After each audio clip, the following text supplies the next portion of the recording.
Hello again and welcome to Woosha Wisdom, in which we look at various counseling related issues. We've been looking at our negative emotions and how we can use those to bring change and growth in ourselves. And the last episode I looked at how our thinking affects how we feel. And if our thinking is distorted or wrong, then we will have unnecessary or exaggerated negative emotion. And one of the areas in which we get wrong so often is how we see ourselves, what we say about ourselves. Psychologists tell us that we all suffer to some degree from inferiority. So I want to talk about how that inferiority arises and what we can do about it. So what psychologists again tell us is that when we are children, we ask the question, who am I? And we get the answer to that question from the significant people round about us. Our parents, obviously, uncles and aunts, brothers and sisters, from teachers are a big influence on our lives. But anyone important around about us, our grandparents, gogos, sukurus, so those important people around about us, they are sending a message to us and saying something about our value. And the problem is that those significant people use faulty criteria. They use criteria to give value to others, to people, that is faulty. So what is the criteria that people in general use to give value to people? Well, it's things like wealth and looks and color, unfortunately, and age and possessions, the kind of car you drive, the house you live in, the gate you have, your education, the letters you have behind your name, your status. All of those things are used to give value to somebody, and it's faulty criteria. I'm not saying that we must all be exactly the same. We're not. Some people run faster than others. Some people are more intelligent than others. But the faulty thinking comes in is when we give more value to the person who has more education, to the person that doesn't. God sees us as exactly the same value. We're different, we're made differently, but we are equal in terms of value. And our problem is that we've taken on this criteria and we grow up with it all the time. So in class at school, there's only one person who gets top marks. Everybody else feels kind of inferior, don't measure up to him. And only one person comes first in the race and everyone else feels inferior. And so we take those values on board and they become entrenched and become a core belief. And we grow up somehow feeling that we are inferior, inadequate, don't measure up. And obviously this varies from individual to individual and situation to situation.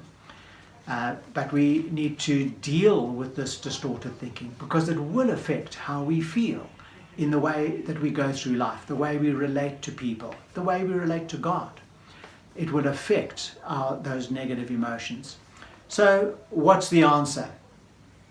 So the answer, very simply and plainly, is to see ourselves as God sees us.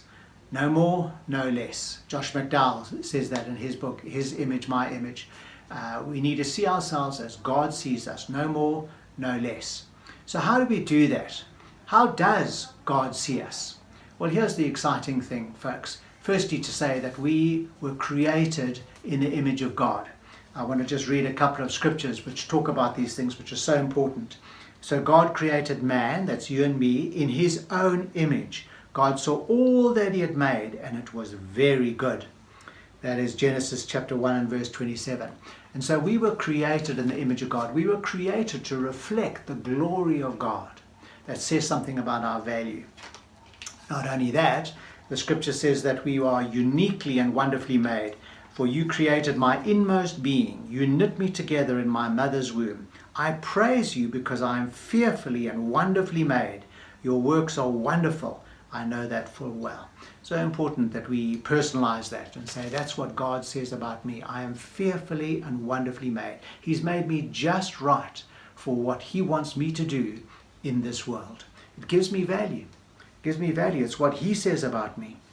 He considered me worth dying for. Just the fact that God was prepared to send his son to die on the cross, and Jesus was prepared to go to the cross, says something about my value. and it's independent. It's completely separated from my qualifications, my wealth, where I live, the house I live in, the car I drive. It's got nothing to do with my bank balance, nothing of that. It's just what God says about me. And here's the I think the key verse. I think it says this: "For you know that it was not with perishable things such as silver or gold that you were redeemed." To be redeemed is to be bought, "but with the precious blood of Christ, a lamb without blemish or defect." We think about that verse, folks, that God was prepared to take the most precious thing to him, the most valuable thing to him, and sacrifice it because he so desperately wanted to have a relationship with them. That is the value that God gives us. Again, completely independent of any of those other criteria that the world uses. He values me that much. Lovely verse in Isaiah chapter 43 and verse 4. It's talking about Israel, his chosen people. I think as Christians we can say we are also his chosen people. And God says, "You are precious and honored in my sight." Isn't that amazing? This is God of all the earth. This is the creator of the universe saying, "You are precious, you are valuable and honored in my sight." That's what God says about you. So important that we take that on board. So how do we do it? I think there's a tool that I want to give you. We call it the 3 R's, to recognize when we are saying those distorted things to ourselves, those lies to ourselves, those misbeliefs, to recognize when we are saying those things, and usually that's because of the way that we're feeling. To reject those things, to say, no, I'm not going to believe the lies of the devil. That is distorted, it's wrong. And then to replace it with these truths, to personalize it and take it on board and drink it in and say, Lord, I'm going to accept what you say about me rather than what the world says about me, or even what I say about myself. There's a deliberate choice we make. Am I going to believe what I've always believed and what the world says, or am I going to believe what God says in his word? And as we do that, as we drink it in, we begin to fill that deep need within ourselves, that need to be valued, to need to know that we are precious and honored in God's sight. I hope that helps. We'll see you next time.